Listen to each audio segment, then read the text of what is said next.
Lagundi. Plemex! Ang simpleng pampakilig, nor sinigang. Rexidol Forte, bilis banat sa 4. Uy, aram mo na daw ang bareta? Ano ito? O day mo pa aram? Anarin nga ni. Maray pa, aramon niya to unyan sa DCGB. Nata, ano man dapat kong maaraman dyan? Ata, magdaog kita. Aramon niya to ang kakaibang mga impormasyon, mga istoryang mapapakinabangan baguan panguntuhan.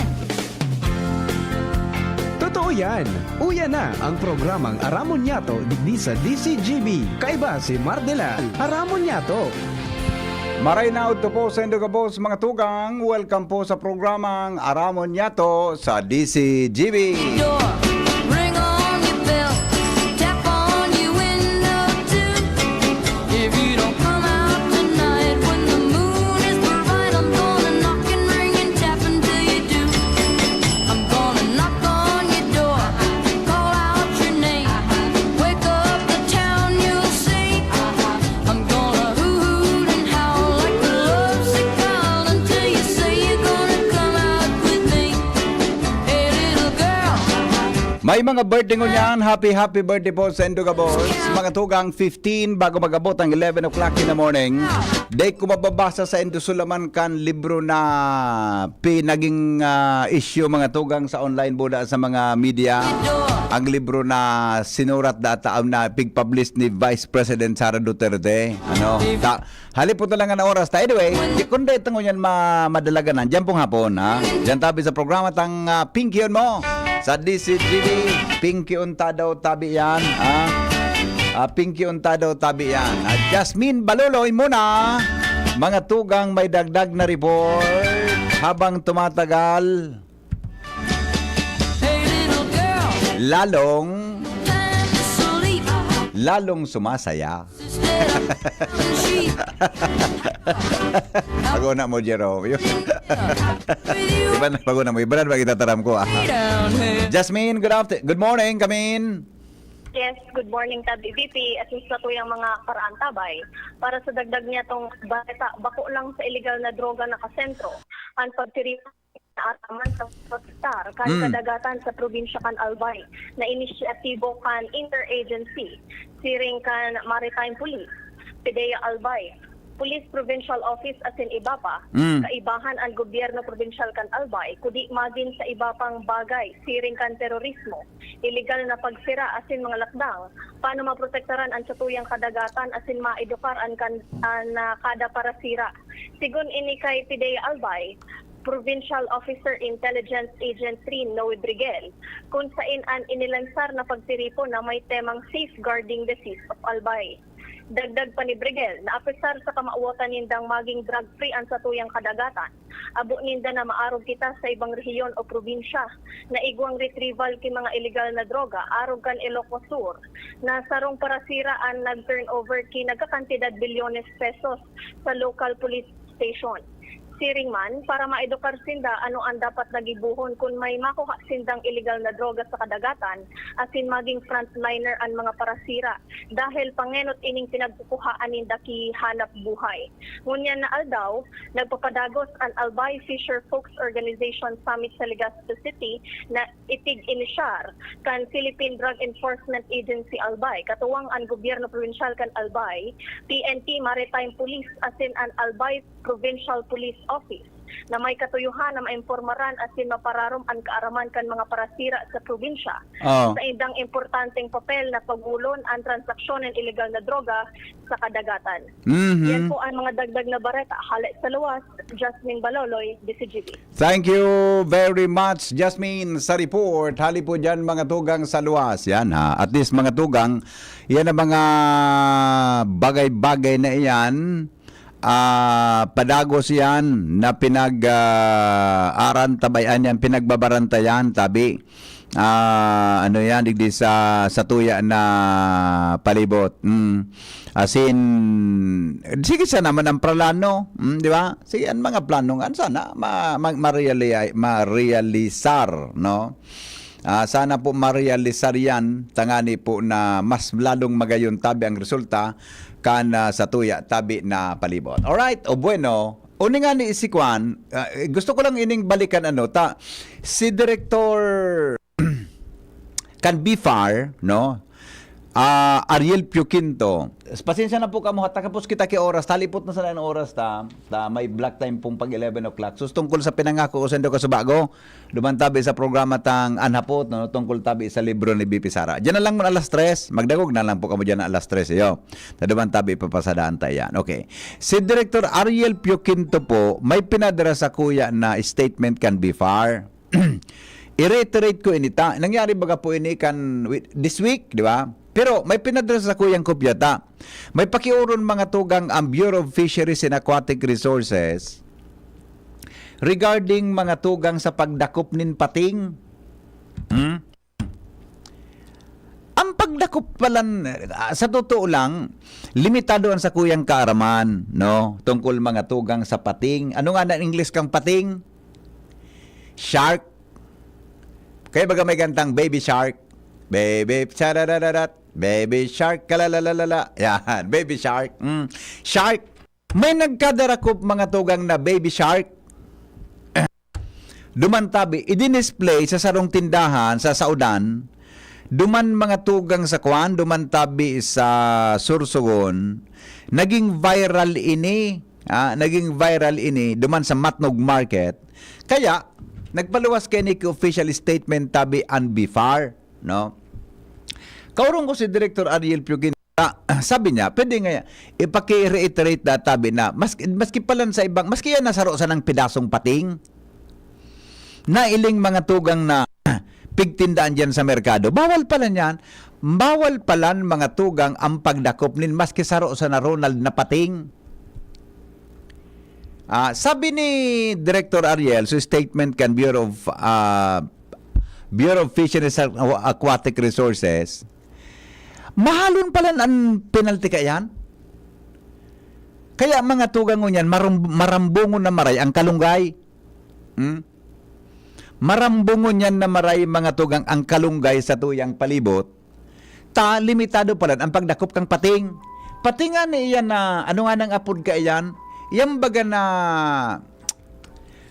anong pigkukunot, Ronald? Ano apod ka sa pigkukunot?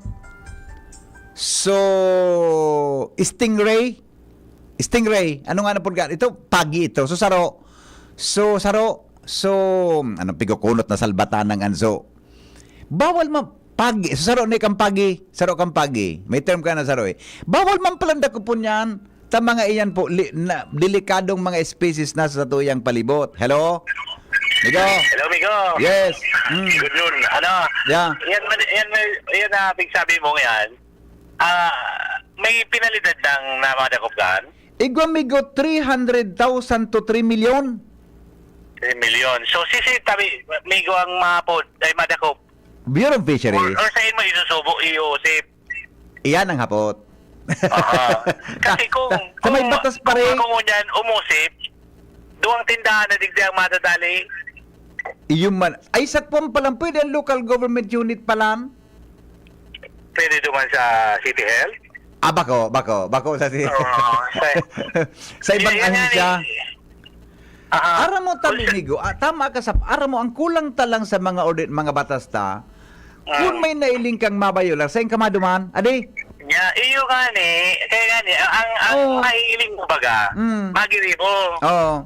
Okay nun. Ayos, okay. Pag ma-implementar, mano? Iyo man talaga. Ang mali siya ang pinalidad ka ni. Uni nga ang di nga ni sinabi ko, saan ka maduman? Iyo. Saan ka mareklamo? Kasi aram mo, kita kaya sa experience sa tanasanan sa buhay, kaya kita nakakataram kiarog ka ni. Kasi pag arog ka yan, nagsasabi, bawal. Okay, sige, bawal. Tama. Saan ako maduman? Taon, minailing ako nagbubuno kaya, no? Pating. Iyong manangga, dadi. Yan ang Okay, problema duman. tayo. Ano ngayon sa kang gobyerno? Madali tang ranihan ta. Kung madumang ka sa Bipar, nasa bula ito sa Kamsor. Takong ko, ako ngunyan, iusip ko na, dumumana sila sa tindahan nito, i-check nila ito, sigurado, pating ito. Yes. Nakahalo sa kalunggay. Kahalo ka sa kalunggay? Doon tindahan, Migo. Pag-usap pa gano'n. Ang sabi nga ni Iyo Kennedy, puro. Oo, kaya lang, sige tanggiri, buki, bawal, uyan, tigakaon ko nga ni. Okay. Sige, Migo. Sige, Migo, salamat. Oo. Di ba kasi na magiri, buki, tinagda. Tigakaon ta nga ni pala. Uli nga, may darana ako, Migo. Kakaunong kini ko niya na ito. Okay. Kung gusto Rimate nyo siya. nag-ibigay siya ini, Yes, tingin ko yes. hindi na daraho, no? Inaan ko kiniit, tingin ko Oo. daraho rin yung specimen na yun, para ma-check dito talaga. Kung yan manangad pating, di ba? Oo, ito saro, mga big sabi mo. Oo. So, stingray. Sting- Oo. Okay. Mga pariray o bawal. Yes, Oo, yes, Ang yes. problema nga pag inusip mo, tataraman ka pa, hindi sigurado ka nga yung ano ini. Ikaw pa migo ang matao ki proof. Tan ba dito proof sa nagreklamo? Tapos, ining amigo ko, siyempre, puton kayo ni kung, puton kayo, sige, tabi, nag-usip ka. Yeah. Ay, si ano nga yan, nag-usip. O, di magkakari na uta na kami. Correct. Madadagit na sa imo. Sa totoo lang talaga, malasakit ako sa ordinansa. Iyo baga. Yan na, buwisit, sorry, Oh. yan na ordinansang yan, pigi paragibo, kung di mo mas, data testingon, Yes. Wara. dahil sabi magparagibo. Okay. Sige tayo, Migo. Sige, Migo, bye-bye. Di ba? Ilingon mo yan. Thank you, Migo. Alright. Sabi kan Bureau of Fisheries and Aquatic Resources, ang BFAR ngaya mag-issue ni, nagpaluwas nila kay statement tiga rin naman. Sabi digdi, upon viewing the photos, tanahiling sa mga picture, mga tugang, ginibo databi kang National Stock Assessment Program has identified the shark as a coral cat shark. Itong klaseng pating na nailing natin duman sa saudan sa Matnog, ang apo na kayo coral cat shark. Hello? Hello, Babe. Na paano pag di na ko yan, makusa, bawal ka unon, nasisay makaraong ka. Di nga, hindi pag nagkapon. Latusod na ka na. Di nga, pag nagkapon, nga pag kaunon. Oo. Ito di na nakop na, siya makaon. Pero nasisay makaraong ka. Salbatana. Malibo ko na, di. Ito piskarte mo sa pasapasa. Nan, pasapasa. Correct, pasapasa. Batid lang mo yan, Ben, sa gapo, bawal na ito. Iyo baga. Masira mo ba nga sa kalunggay? Ano pa, uwi siya na sa gapo. Sa gatong. Yan. Okay. Okay, Miko. Salamat. Salbatan. Ang apo na ka ito scientific name niya, Atelomicrotus.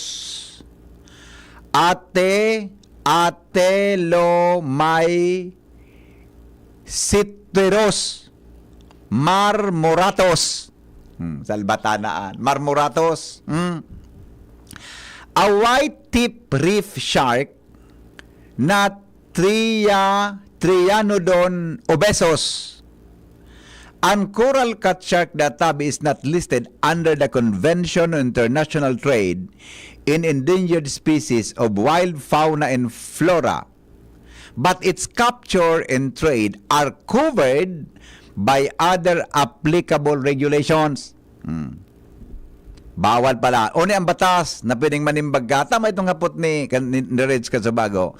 The law strictly prohibits the catching, possessions, transport, sale, and trade of this species, including both whole animal and their parts. Ito bang hapot ni Kasabago ni Reg?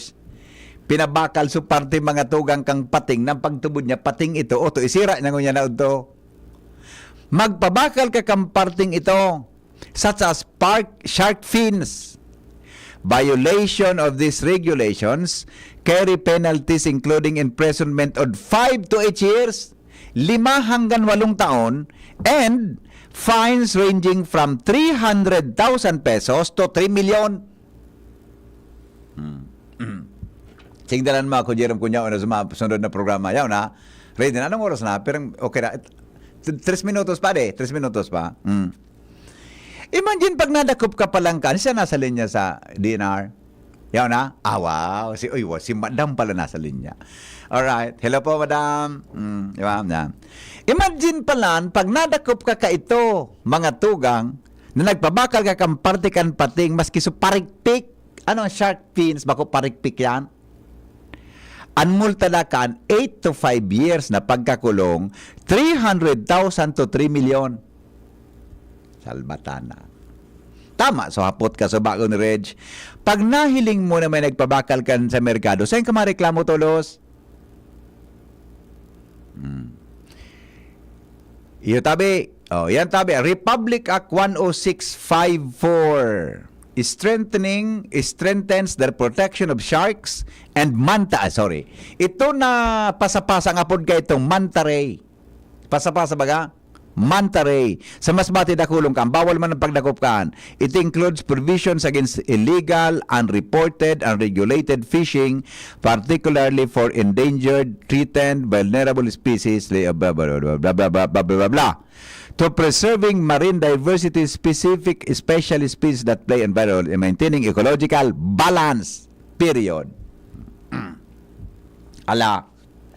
Republic Act 10654, ang penalty databi mga tugang 300,000 to 3 million. Salbatana di.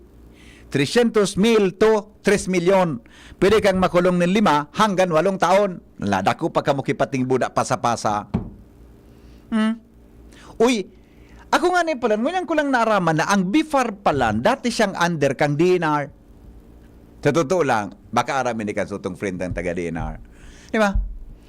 Ang BIFAR pala, dati siyang bureau kang DNR. Oh, tama lang nga ang environment baga ang pigiriparo ninda. Kaya lang, mga anong taon daw ito, na-transfer mga tugang hali sa DNR, pasiring sa Department of Agriculture, ang BIFAR. Pero lang muna, tubig baga ito, aquaculture, o transfer sa... Okay, anyway. Okay na. Pangod to na. 11 o'clock na. Masulod na tabi ang pinakamagayon sa DNR. Camille Prats Yambao po. Yan sila Nala at Nolan. Nagkakatuwaan. Mami, wala